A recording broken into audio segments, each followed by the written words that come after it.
Bonjour, un petit mot ce matin encore sur les Sambok-Toro, c'est route de hauteur de Busan, la deuxième ville de Corée du Sud, où se sont accrochées pendant des années des petites maisons aux murs de couleur qu'on aime beaucoup, qui font la particularité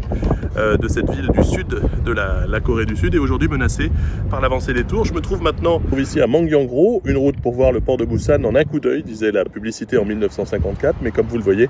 les tours en contrebas avancent, elles gagnent du terrain sur les hauteurs depuis maintenant quelques années. Elles sont encore protégées, ces hauteurs du vieux Busan, mais certains quartiers ont obtenu des dérogations, et ici aussi,